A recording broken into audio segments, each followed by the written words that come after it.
ang masakit na katotohanan sa likod ng solar para sa bayan ni Congressman Leandro Leviste. Sa mundo ng politika at negosyo, madaling magpinta ng isang magandang bukas gamit ang mga salitang hustisya at pag-asa. Ngunit ang tunay na liwanag ay hindi nakikita sa mga press release kundi nararamdaman sa bulsa ng bawat ordinaryong Pilipino. Noong pumasok sa eksena ang Solar Philippines sa ilalim ng pamumuno ni Leandro Leviste, tila isang pelikulang may happy ending ang kanilang dala. Ang pangako ay simple at mapang-akit. Gagamitin ang init ng araw para sagipin ang mga mahihirap mula sa pinakamahal na kuryente sa Asia. Ang solar para sa bayan ay ibinandera bilang solusyon para sa mga baryong laging nasa dilim, isang malinis, mura at mga taong serbisyo. Ngunit sa likod ng mga mabulaklak na salita, unti-unting lumabas ang katotohanan nang dumating na ang unang billing statement. Noong una, ipinangako ng kumpanya na ang presyo ng kanilang kuryente ay maglalaro lamang sa paligid ng 9 piso bawat kilowatt hour.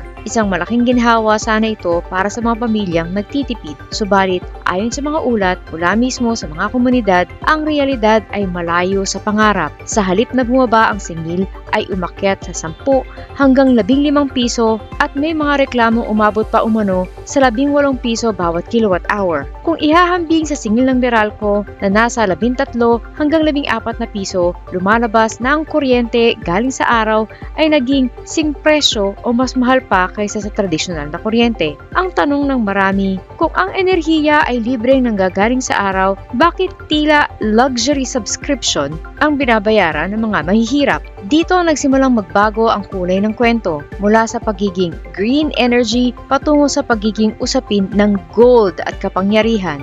Ang prangkisa ng solar para sa bayan ay hindi dumaan sa karaniwang mabagal na proseso sa Kongreso, habang ang ibang batas tulad ng SOGI Bill o ang prangkisa ng ABS-CBN ay inabot ng ilang taon o dekada. Ang SPSB ay tumakbo sa fast lane. Sa loob lamang ng wala pang isang taon mula Desyembre 2018 hanggang Hulyo 2019, ganap na itong naging batas sa ilalim ng RA 11-357. Hindi maiwasang mapansin ng marami ang isang mahalagang detalye. Si Leandro Leviste ay anak ni Senador Loren Legarda. Ang mabilis na pag-usad ng prangkisa ay tila hindi lamang dahil sa teknolohiya, kundi dahil sa malakas na koneksyon sa politika. Bago tuluyang pumasok sa serbisyo publiko si Leviste, gumawa siya ng isang clean exit sa mundo ng negosyo. Ibinenta niya ang kanyang kontrol sa SP New Energy Corporation sa Meralco Powergen sa halagang mahigit 18 bilyong piso. Dito nagbago ang biro ng marami.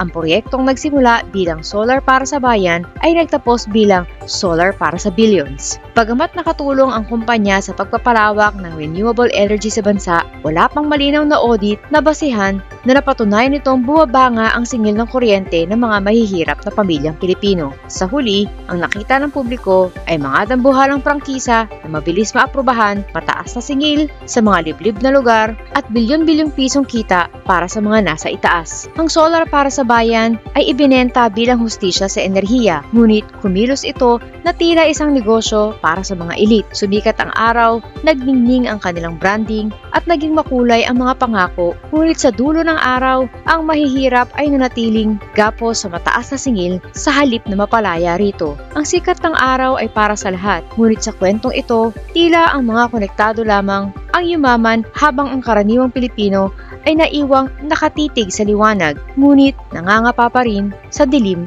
ng kahirapan. Mula baha patungong karangyaan, ang misteryo sa likod ng bilyon-bilyong piso ni Congressman Ed Vic Yap. Isipin niyo ang isang kalsadang binabaha at mga proyektong inilaan para protektahan ang mga mamamayan. Ngunit sa halip na mapunta sa semento at drainage, ang pondo ay tila dinaloy ng agos patungo sa mga mamahaling sasakyan at mga pribadong eroplano sa ibang bansa. Ito ang nakagigimbal na kwentong nabubunyag ngayon sa likod ng investigasyon ng Anti-Money Laundering Council o AMLAC laban kay ACT-CIS Representative Ed Vic Yap. Ayon sa ulat, ang mambabatas na dapat ay lumalaban sa krimen at terorismo ay nasangkot sa isang napakalaking money trail na nagkakahalaga ng 4.76 billion pesos. Dahil dito, ipinag-utos na ang pag-freeze sa kanyang naglalakihang mga ari-arian kabilang ang 145 bank accounts, 8 eroplano at iba't ibang insurance policies. Sa pagsisiyasat ng AMLAC, lumitaw ang isang kahinahinalang pattern ng paglipat ng pera noong 2022 at 2023.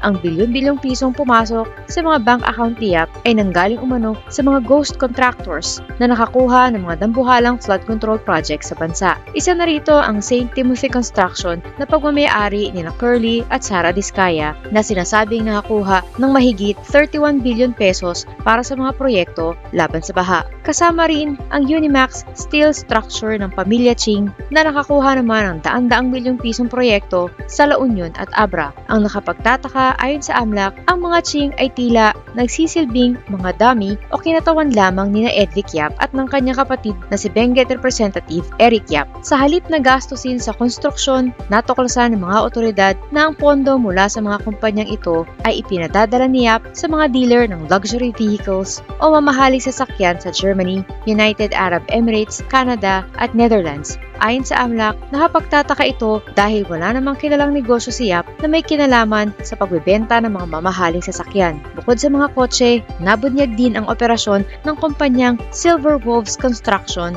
na nakatanggap umano ng 16 na bilyon mula sa DPWH. Ang pondong ito ay naghiwa-hiwalay. Bilyon-bilyon ang napunta mismo kay Edvic sa kanilang holding firm na Edelman Corporation at sa kumpanya ng kanyang kapatid na si Eric. Ang iba naman ay napunta sa Sky Yard kung saan nakarehistro ang mga pribadong eroplano ni Yap. Ang 145 bank accounts ni Yap ay nakakalat sa halos lahat ng malalaking bangko sa Pilipinas kung saan East-West Bank ang may pinakamarami. Ngunit ang mas malaking tanong ay kung sino ang kanyang mga katuwang sa mga joint accounts na ito. Ayon sa AMLAC, kasama sa mga account partners ni Yap ang kanyang mga kamag-anak na may apelidong Yap at Inson, mga miyembro ng pamilya Ching at ilang individual na sina Mary Collins Aguilos, Jeffrey Soriano at maging isang dayuhang nagngangalang Ji Yuan Lee. Ang malawak na network na ito ng mga tao at bangko ang ginamit umano upang ikalat at itago ang pinagmulan ng dambuhalang pondo. Ang kaban ng bayan ay para sa proteksyon at serbisyo sa mamamayan at kapag ang pondo para sa kaligtasan ng publiko ay naging puhunan para sa personal na karangyaan, ang katarungan ang dapat na magsilbing huling depensa upang matiyak na walang sinuman ang mataas sa batas.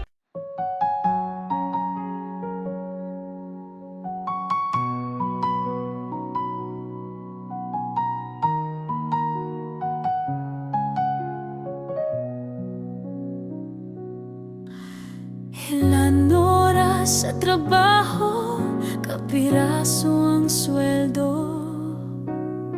Habang sila nag-aantay ng porsyento, kami ang nakukuba, hirap at nagdurusa.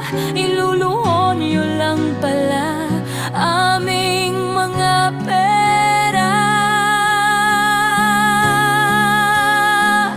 Galit at puot, hindi ito matatapos. Hindi kami titigil, boses man ay maubos. Kinamkam nyo lahat ang aming pinaghirapan. Kayo ang salarin sa luha ng bayan. Galit at puot, hindi ito matatapos. Hindi kami titigil, boses man ay maubos. Kinamkam nyo lahat ang aming pinaghirapan. Kayo ang salarin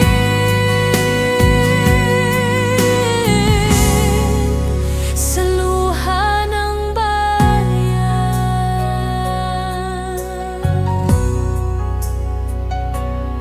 Sa kislap ng salapi nagbago ang mga anyo. Itim ang kulay na dumadaloy sa inyong dugo. Malansang katauhan, hindi nyo na matatakpan. Nakabarong na pala ngayon ang mga kawatan.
ang inyo lahat.